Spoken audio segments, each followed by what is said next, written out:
The Impala is up for beauty mods in the most daring and essential aesthetic phase, the wizardry of paint.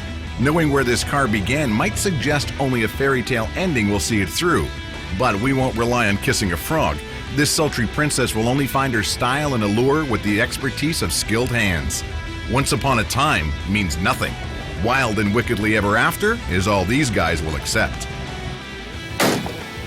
Teams will take different roads to get to the same place. Some won't get creative until there's paint. Others have to have all creativity out of the way before they'll apply any color. Hey, don't be pushing without me. Oh, where are you going? we're gonna put this on the hoist. We're actually gonna take the body off the chassis today.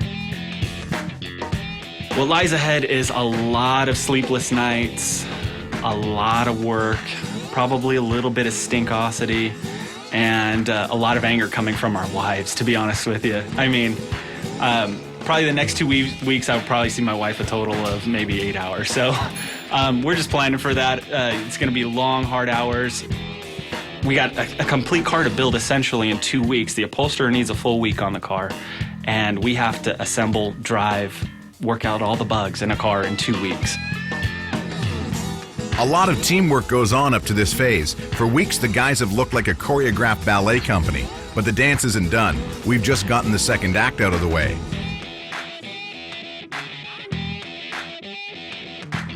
It's taken about 10 weeks to get to paint. 3 cars, 4 sets of seats, a partridge and a pear tree. It seems like it's taken a long time to get to this stage. The panels were all prepped on the car, then taken off and individually sprayed. I started with the silver first. Ideally, you want as much of the car in the booth as possible when you paint. But this is a '64 Impala. I don't think they make booths that big anymore. Working 7 days a week is hard to keep our energy level up. The biggest obstacles we had was the time crunch that we're on. If this is the result of time crunches, I'll be setting my watch an hour fast from now on. So we applied the silver, and once we saw the glossy finish on the panels, it just looked awesome. I mean, it seemed like all the hard work paid off. Paid off so far, but there's still loads of work to do. Each panel has to be cut, buffed, and polished. And you have to wait for paint to harden. Timing is everything. The paint that we chose for it was Orion Silver, which will be applied on the bottom of the car. The paint line will be cut right at the top of the fenders along the entire length of the car. The top of it will be House of Color Raspberry Red. The 2 colors match Classic Industries paint schemes that we've done in the past. They're not identical, but extremely similar, but with a little bit of the House of Color flip.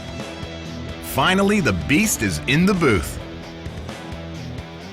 This car is about as long and flat as it gets when it comes to painting cars, and that just means that your panels have to be perfect. I mean, there's no opportunity for any kind of obstruction.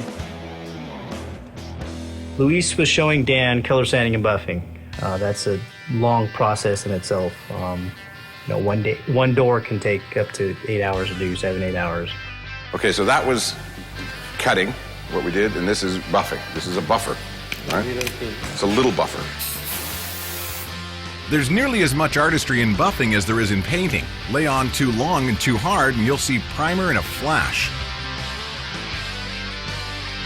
The red required a black base, so we shot 3 coats of black base and 5 coats of red on top of that.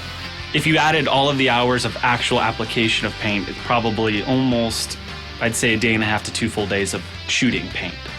Now spread that out over time, with blocking in between, letting paint cure, things like that. I mean, we're kind of speeding up that process a little bit, and it's taken about a week to do.